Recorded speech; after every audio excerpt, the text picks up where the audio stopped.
guys, it's me Miles46HD here, and welcome to today's video. This video is basically going to be my reviews on last night's Champions League action, round of 16 obviously, and a look ahead to tonight's second lot of Champions League, round of 16 second legs. Now I know I may be a bit late in doing this sort of video because obviously we've already had the first leg happen, which arguably for my team it didn't go well, but I'm pretty sure you can guess from previous videos what team I do actually support. But first of all, I think we should look to what happened last night in the Champions League. Obviously there was one major upset which I'm going to talk about first, which was Ajax beating Real Madrid, the champions of Europe.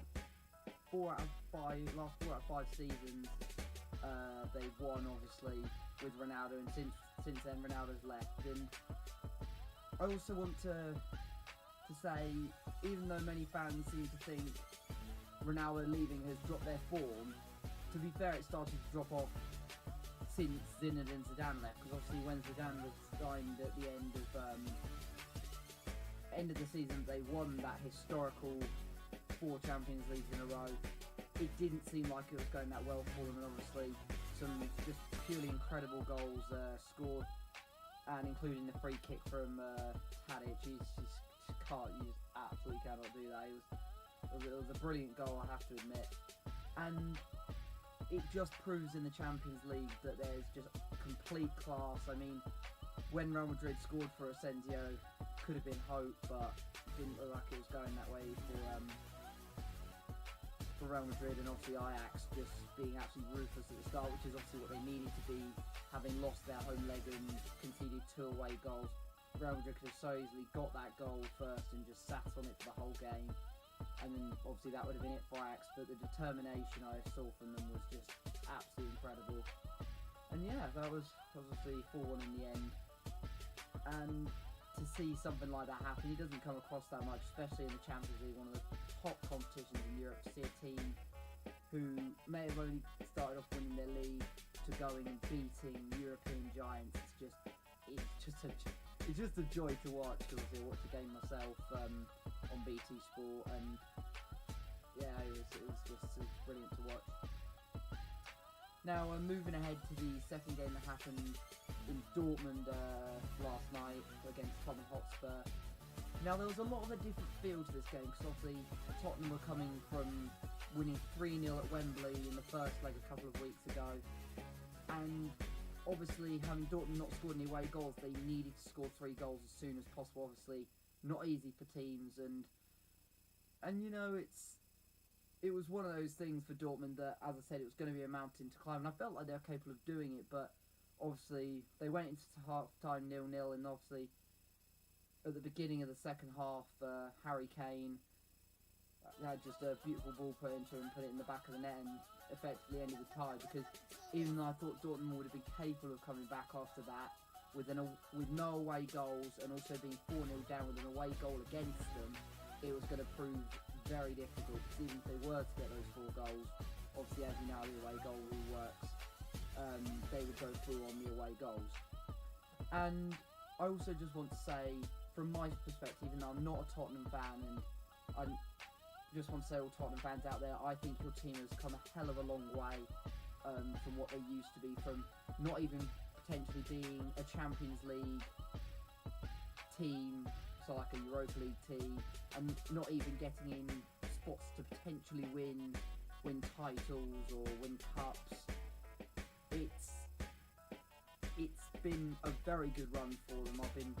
Honestly, I couldn't be more proud of an English team than Tottenham at the minute. I know some people may disagree, saying, "Oh yeah, Chelsea are more bigger than Tottenham, so obviously they've won the Champions League." But in a sense, I think that the length that Tottenham have gone through, from maybe not even reaching it past the group stage or getting knocked out of the round 32 in the Europa League, it's never easy to beat big teams, and considering they beat Real Madrid in the group stage last season, drawing with Juventus, I know that may seem like a bit of a weird one to talk about, but they've just done incredibly well, and to go and beat Dortmund in their own backyard, where it's not that easy to beat Dortmund, and obviously Bayern and that, I've known that from experiences in the Bundesliga and in the Champions League itself. Dortmund don't lie down from the challenge, and to be fair, they had a lot of shots in the game, obviously, but they just weren't clinical enough. And I think if they were more clinical with their shots, I think they would have easily won the game. And yeah, that's pretty much a review done for that Champions League. Obviously, that's 2 of the first 8 teams confirmed for the quarter-final draw for the Champions League, which is, I'm believing it's going to be after next weekend's fixtures with Bayern, Liverpool, Lyon, Barca, and there's another one, but I haven't done the research for this, because it was a video mainly to get it out there for you fantastic subscribers. And now moving on to tonight's game. Now, the big game, the big question is, can Man United come back against PSG? Obviously, I watched the first leg on my mate James Kitchen, and it was really disappointing. One goal was due to a complete lapse in concentration on the corner, and obviously Kimpembe just simply volleying it past De Gea. De Gea admittingly could have done better, but at the end of the day, there's nothing you can do. If it goes shooting in past you at pace, it's going to be very hard to stop.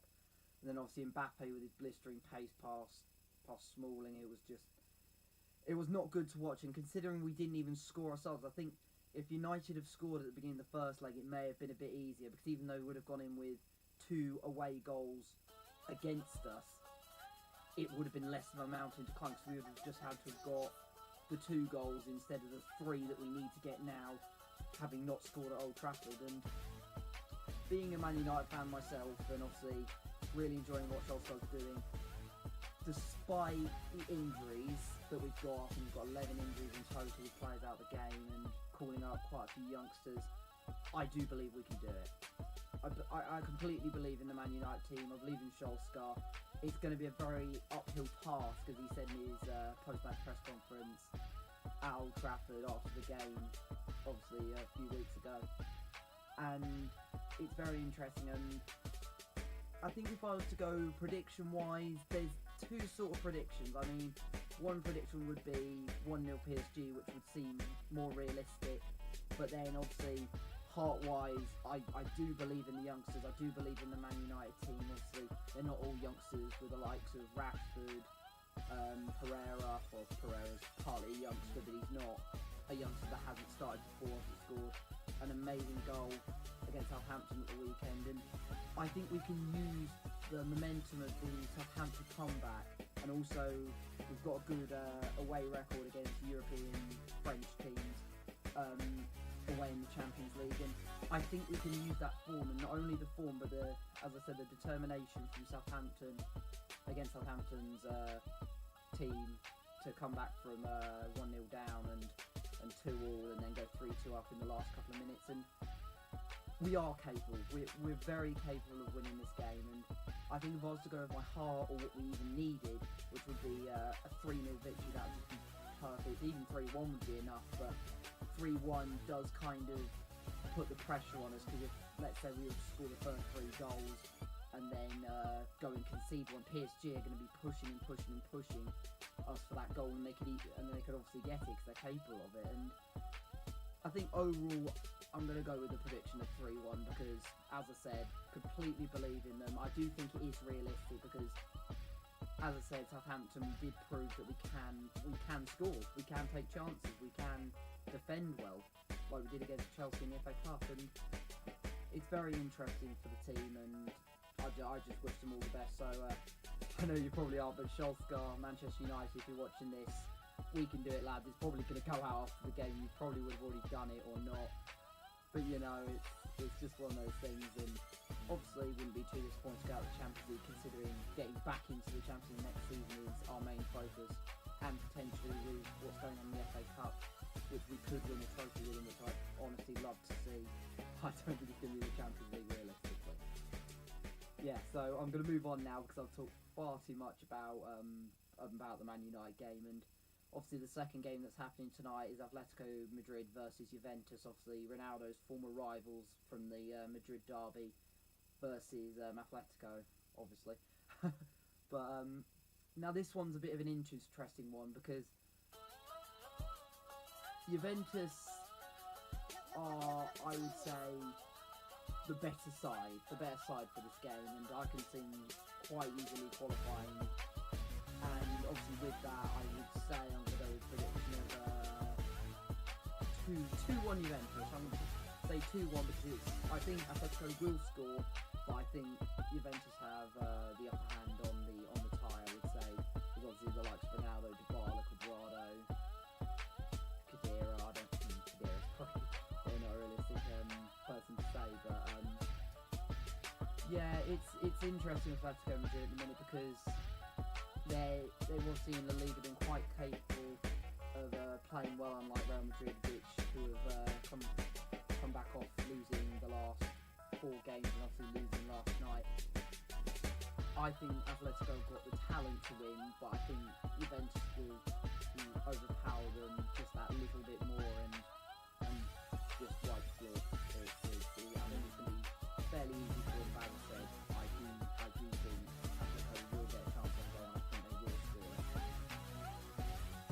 So, that will be it for this video, guys. I do hope you've enjoyed, and I just want you to leave a comment saying who you think is going to qualify tonight, who you think is going to qualify next week. I'll do a bit of a review video and a bit of an analysis video next week once the Champions League ties are over. And I also want you to let me know who you want your team or what games you would like to see in the quarterfinals, and obviously leave your score predictions for tonight and next week in the comments down below. And please leave a like, comment, and do not forget to subscribe if you're one of my subscribers. I will see you all later. Peace!